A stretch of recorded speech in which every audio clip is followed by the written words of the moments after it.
What's up, guys? We're back with another episode of Perfect Score. Today we're going to be taking a look at the Battlegrounds locations, up most of the decks we play. There are a lot of them in this game, and deciding which one is right for the deck you're playing is sometimes a bit of a challenge. Sometimes it sounds like maybe this one, sometimes this one. So we're here to kind of help with narrowing that down into what goes where and when. We picked out like our top sort of 16 of the ones that kind of show up all the time. And there are, of course, more than what is on the screen here, and I'm sure you'll have a comment that says your deck plays one that isn't here every time, and that's fine. But you might have a weird deck. So we're just here to talk about, like, the average kind of run-of-the-mill standard decks are going to play. I'm going to let Nick kind of get started with the first one we've got. We'll just work through these, talk about where they go and what they're for. Okay, guys, so this first section on the left here is going to be a lot of very deck-specific kind of Battlegrounds locations. You know, they're going to be where your deck's trying to do one thing that's kind of more of a narrow strategy. Look, there are some of these we didn't bother putting on here. There are things like the Otherworld, and most people have seen the deck piloted by Zach, who that uses the Otherworld and Welcome Home Drill and some of those things to put a bunch of allies into play, get effects from them and then take them out and put them back into play. And there's some cool things you can do with stuff like that, but those are so specific. These are a little bit more broad where we can talk about kind of where you want to play them. And then at the end of the video, we'll talk about the big six, which are kind of the all-encompassing, a lot of decks play kind of strategies. So we're going to start with Cells Arena and Majid Babi's ship here. You can see, I know it's turned a little sideways. That's how Octagon works, unfortunately. These two are kind of the same deal. They work so this Cells Arena is a battleground. All attacks cost an extra stage to perform and do +2 lifeguards. Babi's ship is just, if a card has a cost after modifiers, it's doubled. So what these are for the stage lock decks. This is mainly a Saiyan style deck. It uses things like Saiyan Jeering Drill and some of the, Saiyan Aggression Drill, some of the oppressive drills, and some of the oppressive Saiyan cards to, like Saiyan Beef, to try to keep your opponent locked out. So there are two different ways you can go. Cells Arena just adds an extra cost to attacks. This can hurt you a lot more often. It's also a lot more powerful in effect. It's easier to stage lock your opponent with Cells Arena than it is with Majin Babi's ship, because Babi's ship does require the card to actually have a cost to get any value, but it's also easier for you to get locked out if you have Cells Arena in play. So the balance ship between the two of them is pretty interesting. Obviously, Babi's ship is better against energy decks because, all of their cards are going to have a cost, or most of their cards, and Cells Arena is going to be better against, other physical decks, so long as you can keep yourself above 0, because you still have to pay this +1 stage as well. So, and that's kind of going to be, a way we look at this video and what we're talking about. Like, this is what these Battlegrounds locations are for. This is when you should play them. These two are the stage lock deck Battlegrounds. So it's really about, how are you comfortable playing? If you want to play, kind of balls to the walls and go deep, you take Cells Arena, you get the extra damage, you add the cost onto them, and you have to play a bit more defensively. But if you are going to play a bit more aggressively, you use Majin Babi's ship, which doubles their modifiers and puts you in a good spot in that sense. So we'll move on to the next one, which is West City, and I'll let Derek take that one. Sure. So West City here, it's easy to say this is like for ally decks, but it's not necessarily just for ally decks, because there are plenty of ally decks where this won't really do anything. There are specific builds that care about the number of allies that you have. One of the obvious given ones that we've created through the NZ related cards is the orange Ginyu Force Flash deck, where that card deals a bunch of extra damage based on the number of allies that you have in play. Or if you're using something like Orange Junction Blast or Ally Wins, cards like that they're like, this is going to be your obvious card. Those are sometimes the same deck as like a standard ally deck, but sometimes they're a little bit different, and the intent behind how and why you're putting cards on the table are a little different. If your whole goal is to kind of build these sort of combo bombs where you're getting your Ginyu Force Flash to do a bunch, plus get an extra buff from having 4 extra ones because of this, plus some of that, plus something else, plus another drill, and then you're like, this is an energy for 40. If that's the kind of deck you're building, West City obviously makes a ton of sense and is the right kind of thing for you. But if you're playing an ally deck that's just kind of your standard ally support beats deck where you've just got allies who are there. You're going to get to 0. You're playing like your kind of normal ally energy deck. This might not necessarily be the one if you're playing orange and ally, which I think is one of the better like ally-centric builds these days, unless you're like specifically playing Zell or something. You're probably playing this, but if you're not playing orange, there may be ones that you would play more things that like, you know, even something like a Cell's Reign or something where things cost more to do so that you can get yourself to 0 faster and turn on your allies. It just kind of depends on the way you're planning to use your allies. And I think this one facilitates a little bit more of my allies are less of the tool my deck is using and more of like the combo it's building to. And speaking of Cell, let's talk a little bit about Gravity Chamber. So Gravity Chamber's location, all your physical attacks cost +2 stages. I think this sees more play than it should, which is an interesting thing to say because I think this location's very powerful. I think Cell is the best deck for this location. So the Cell deck is it's usually an ally deck. It plays the Cell Juniors. The Cell Juniors themselves are very powerful. But Cell's power is not an energy attack, unfortunately. It's a double physical, which most of the time is kind of a non-bow with what you want to be doing. Gravity Chamber is a card that absolutely destroys a lot of decks. And the problem is that most of the energy decks that could bow you from playing it need to play the energy support locations. And most of the physical decks don't want to pay 2 stages for their attacks. So when this card really comes into handy is specifically in Cell.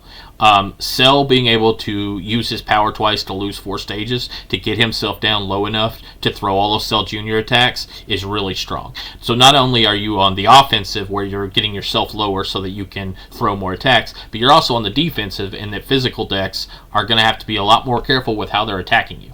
So I really like Gravity Chamber and Cell specifically. I do think there are other spots that can be good. If you have an energy build that maybe has a little bit of mix of physicals and maybe you can use it to lower some stages, and that's a benefit, great. I mean, if you want to play a stage lock deck that's mostly energy, that would be a little strange, but it's doable. Like, you could get some like really unique strategies here, but like Gravity Chamber to me is like when I think Cell Junior beatdown, this is the best location in that deck. Now, usually too, and this is something worth mentioning since we're talking about Battlegrounds location, Cell's instant transmission, Goku's instant teleportation. When you're on Goku and Cell, you do get a little more flexibility with what you're playing, but that's generally where I see Gravity Chamber.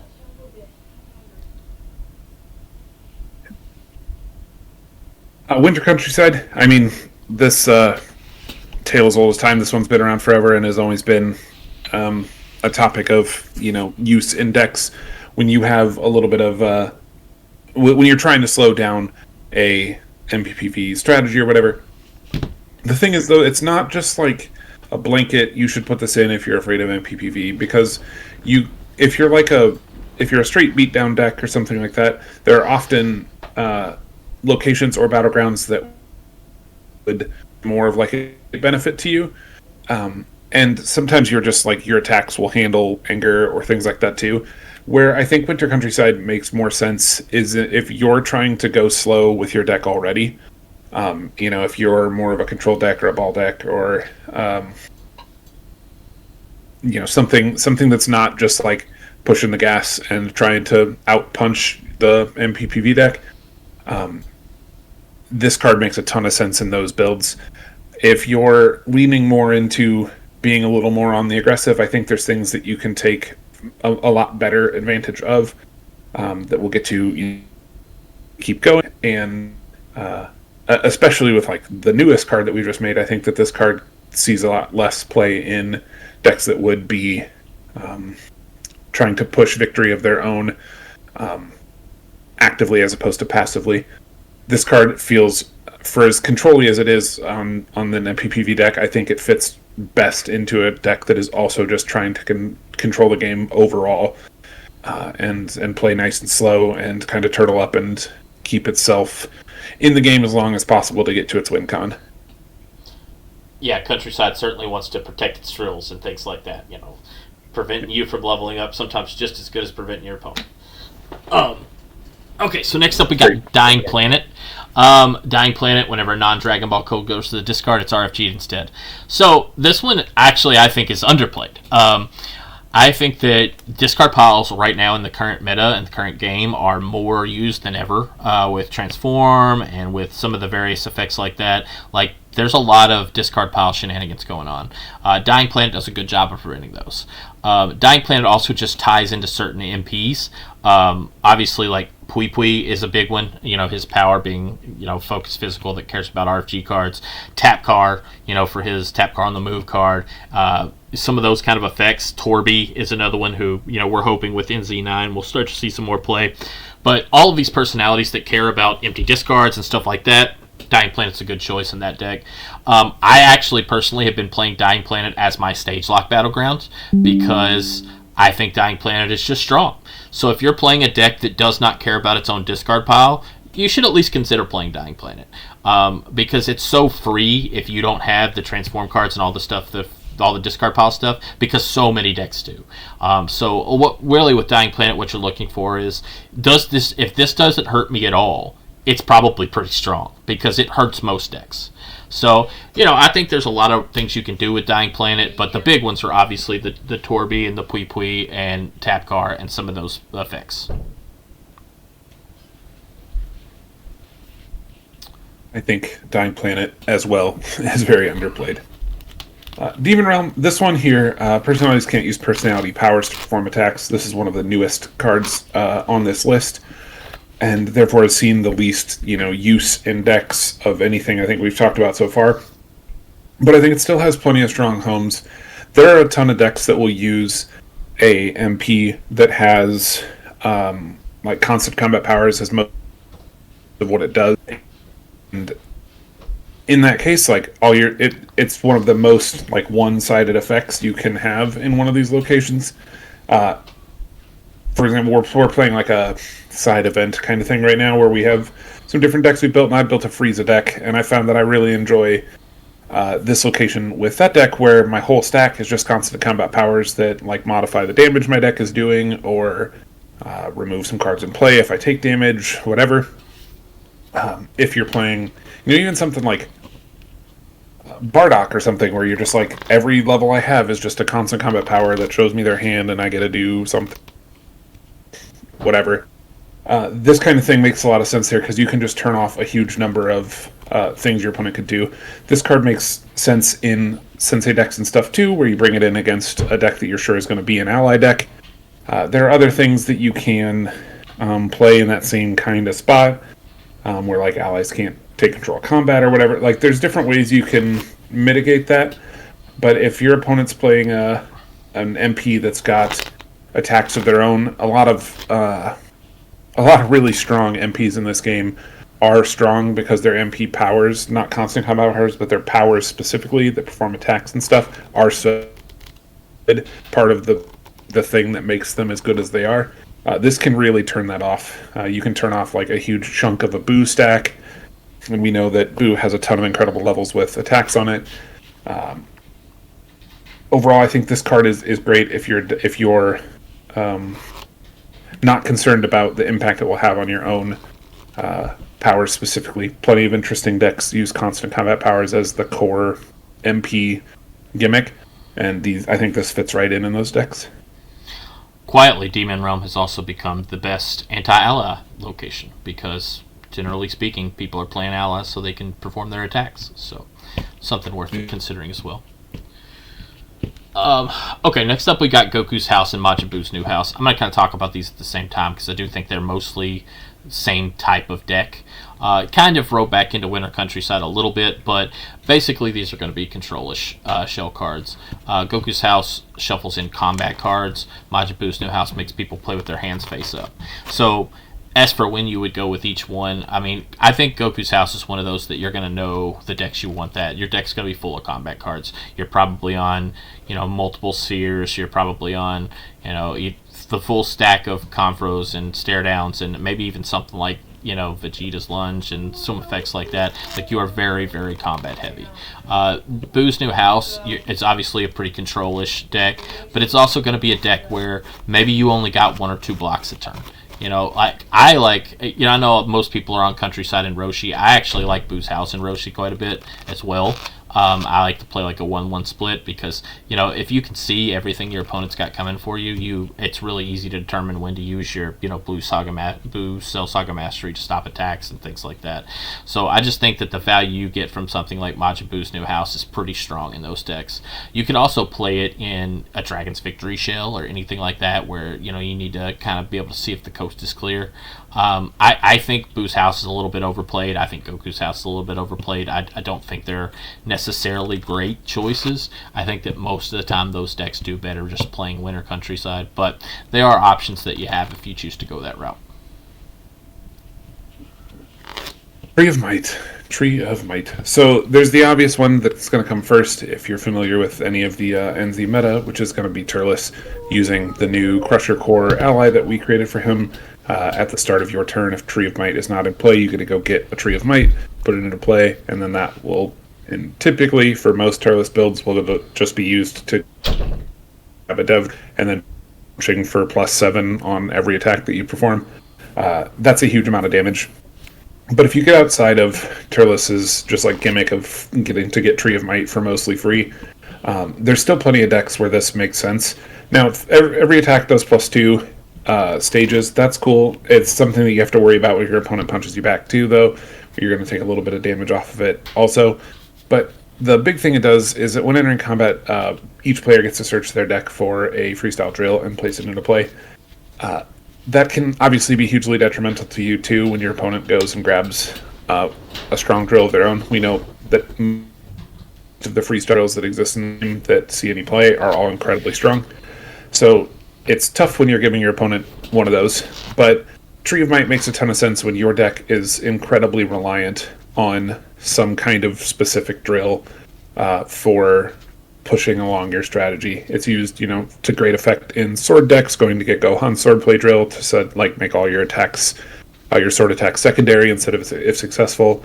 It's used in dev drill decks where just getting the +5 is worth more than whatever your opponent's about to grab. There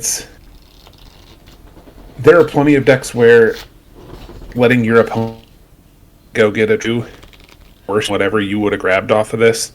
And if that's the case, +2 extra stages of damage on all your attacks is probably not worth it. But if your deck is really dependent on some combo of having a particular drill in play to pull some combo off, this is the drill this is the battleground for you. Alright, so next we want to move into Dismal and King Ka's New Home. So Dismal is kind of the NZ updated version of King Ka's New Home, which was not really good enough on its own to really do anything. So the real difference between these two cards is the search effect. So they both restrict the number of cards you can have in your hand, but Dismal Future also restricts your searching ability. So it's pretty clear what the difference here is. If you're going to be doing a lot of deck searching, King Ka's New Home is preferred. If you're not, then Dismal's probably preferred. Where these see the most play is in decks like Red and Blue, where they don't draw a lot of cards, right? Like these are your anti-Saiyan, kind of anti-Namekian type cards, where they're going to limit the amount of cards your opponent can draw. So like I kind of, when I'm looking to decide which one of these I'm going to play versus like City and effects like that, it's really more about how bad is my Saiyan matchup, right? If you think that your Saiyan matchup is really bad, I would play Dismal over City most of the time.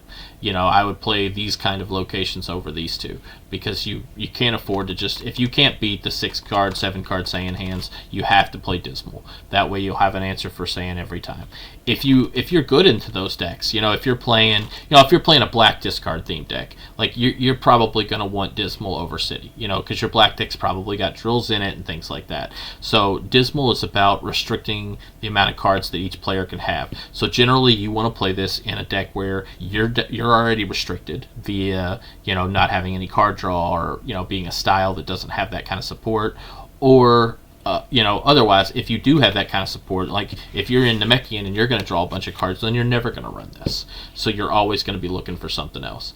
So Dismal Future is great. It's pretty good in red and black and blue and orange. Like it's playable all there. You really want to avoid it in Namekian and Saiyan, but it's really about how's my Saiyan matchup? How are the matchups where my opponent draws 6 cards? Am I just going to get ran over? If I am, then Dismal's what I want. As far as when to play King Kai's New Home, I don't think it's necessarily great. I will play it in the Sensei deck of some matchups if Dismal absolutely destroys my deck. Like, I'm on, a Namekian Dragon Mastery type build, and I just need something to where my opponent doesn't draw 25 cards, then I will play a copy of King Kai's New Home or something like that to try to negate that effect. But, I do a lot of searching, so I don't want to play Dismal. So there's a balancing act here, but overall, I mean, Dismal's one of the strongest battlegrounds in the game, and it is very specifically to attack Saiyan and Namekian as, the concept for what it does.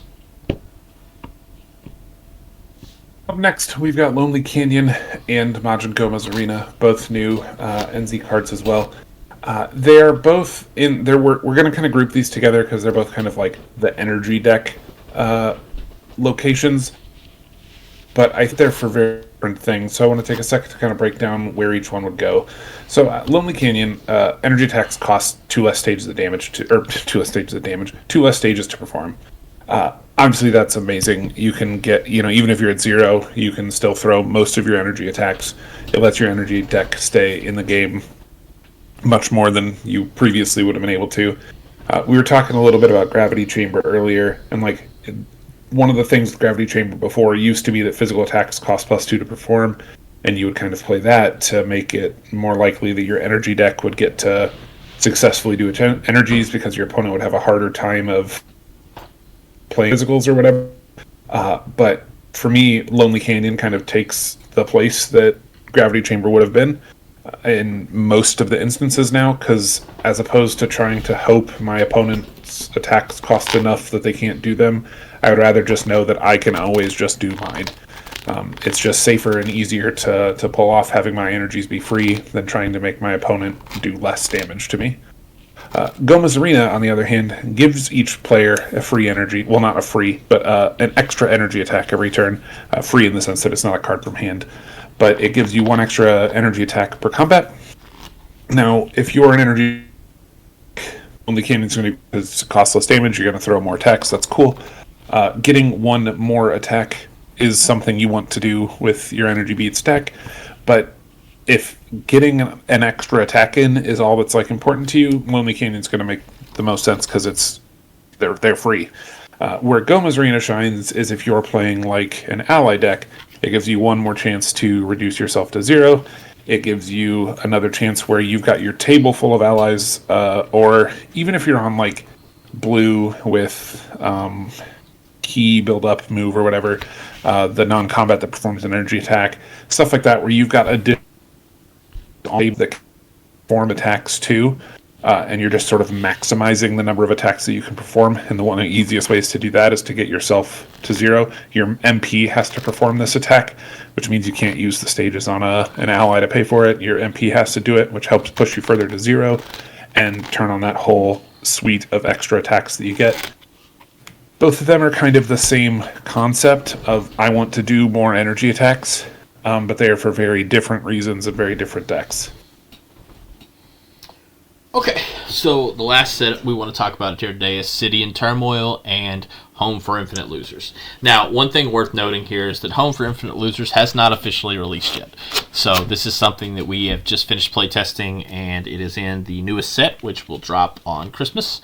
And I do expect this to be a absolute staple going forward for this specific reasons. City in Turmoil is overall the best and strongest battleground in the game. Most decks, if you go through all these decks and you're like all these things and you're like, all right, none of these really work for me, what should I play? If you do not play a lot of non-combats, and most beatdown decks don't, the answer is always City in Turmoil. So if you look through these and you're like, no, none of these are really what I'm looking to do, what should I play? It's City in Turmoil. Now, So the problem with that has always been, what if I want to play a beatdown deck that does play non-combats? The most common one is red pulverized decks. So red pulverized physical attack that searches your deck for 5 drills and puts them into play. And these are modifier damage drills, and you're just trying to stack damage on people's heads. Well, the problem is you can't play City and Turmoil in that deck. You can play Dismal, but if you play Dismal, then you're not going to be able to search with your pulverized. Kind of annoying. Tree of Might. Adding damage to your attack's great, but your drills are red, not freestyle. Not going to be as good. So, you get to a weird spot with some of these decks where there's just not a good battleground or location that's a choice. And we're hoping that Home for Infinite Losers is the solution to that. So players must attack or pass during their attack or attacks phases each combat. That's the first line, which is very clear what this means. This means you want to be aggressive. You want to play this in aggressive decks. The last line, players cannot in combat. What that means is this card is going to help you against the control decks. I do think that this will mostly be a standard battleground for standard format, but I think that this is going to be the premier anti-control battleground for decks that like to play non-combats. If you are not playing non-combats, you should be on City. Absolutely 100% just be on City. But if you are an aggressive deck and you want to play some non-combats, or maybe you think that you don't need the non-combat hate. Maybe you're playing black and you got all the anti-non-combat or blue, and you think you could fight through the non-combats. Then play this, and they can't in combat on you. So there's a lot of cool things you can do with this. I think that these two, most of the time, are going to end up being the most powerful battlegrounds you can play. With the exception of this against the specific decks. But it's going to be City and Home for Infinite Losers. I think it's pretty clear when you want to play which one, but people, you got to be willing to move off of your City and Turmoil in your beatdown decks and be willing to move to Home for Infinite Losers, because this is going to be great. In a lot of decks, it's going to be better than City. So it's really important to balance out which one you want to use and to talk about that a little more before you just naturally default to throwing one of them in your deck. And I have one really important little feature that I have to bring up here.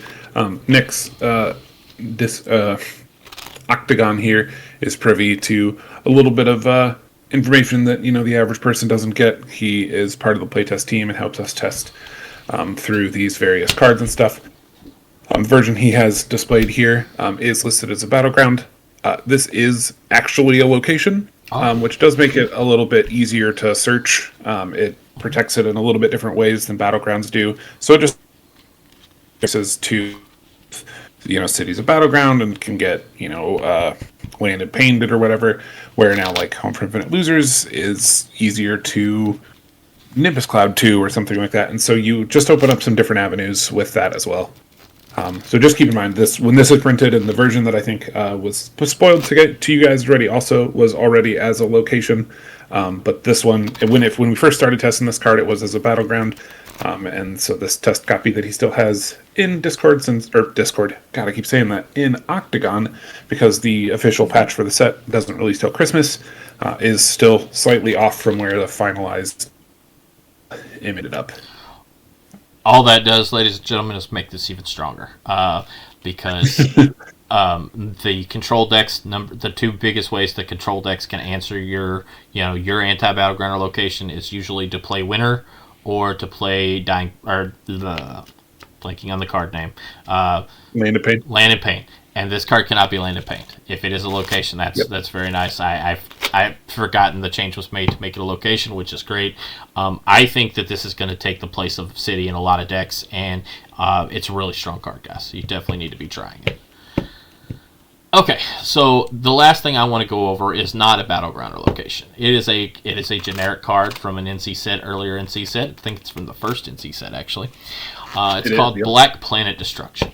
So the big point of this video is that you should be playing a battleground or location in your deck. And if not because they help you, it's because you can remove your opponents that helps them, right? Like, maybe none of these matter for you. Maybe you don't care about any of these. You got plenty of non-combat hate. You like to draw cards, so you don't want to play this, and none of these special ones help you. And so you're just like, man, there's just none that help me out. Well, your opponent might be on Lonely Canyon, and that helps them out a lot. Or they might be on, Dismal Future, which hurts you a lot. So having a battleground or location is important so that you can replace the good one your opponent has. Now, the only time I will build a deck without playing a battleground or location is if I'm playing this card. Now, first off, let me say I generally play this card in most black decks because I think it's ridiculously powerful. And especially if you're on any kind of hybrid black deck, which most are, it's another reason to play this card. So this is a focused energy for 6, and it discards a battleground or location in play. There's another effect. If you discard a card from your opponent's hand, this combat disc can stop an energy attack. That's fluff. I mean, as far as I'm concerned, I've done it a few times, but like, yeah, that's not why you're playing this card, and that's not why we're talking about it today. Focused energy for 6 is both good damage and hard to block, but the discard of the battleground or location, this means you can get them in combat, which is huge. So they can have their Lonely Canyon in play, and they're at 0, but they don't care because Lonely Canyon's in play, and then you just play this, and now their deck's turned off. You've just absolutely shut off what they can do the rest of combat. There's a lot of effects like that. They can Demon Realm you, and you have allies out, and they're like, oh, okay, I'm safe from the allies. And then you Black Planet Destruction them, you discard their Demon Realm, and now all your allies are turned on. So this card is really, really powerful, and it is an option if you're in black specifically and you don't want to play a battleground location. Most people have seen the Black Eradication Popo deck that's been floating around that is mine. That does not play a battleground location in it. It plays 3 copies of this, and then it has 3 copies of Dismal in the Sensei deck in case I'm playing the Saiyan or Namekian matchups where I need it. But overall, this is an option that exists if you don't want to play one and you happen to be in this style and can afford to play it. But otherwise, you need to have a battleground location in your deck, as a way to, at the very least, again, as a way to answer your opponent's battleground location. Well, I think that just about covers our little road trip through the battle locations you'd be considering. Of course, like we mentioned at the beginning and kind of through this video, there are other ones that certain decks will play, and if your deck plays one, that's fine too. Nick brought up a great point at the end that really the biggest takeaway of this is that being able to get rid of the one that your opponent has in play, because so many of these are so strong, is so important. They can just absolutely hose you when your opponent has the right one out, or if it doesn't hose you, it at least makes their plan so much better. And being able to remove that, even with just something that affects you slightly less, is a positive thing. So don't be building decks without locations or grounds in them. You should be more even. I tend to do like 3 and sometimes even have another, like one of a couple of them in my Sensei deck or something like that. Because you just kind of never know when the right one's going to show up and how much damage it can do when it's on the table. I think a lot of games are won and lost by who gets to have their battleground in play. Absolutely. Well, that's it for today. Stay tuned for more videos, more episodes of Perfect Score, more deck profiles, more tournament breakdowns, and we'll see you next time. Yes.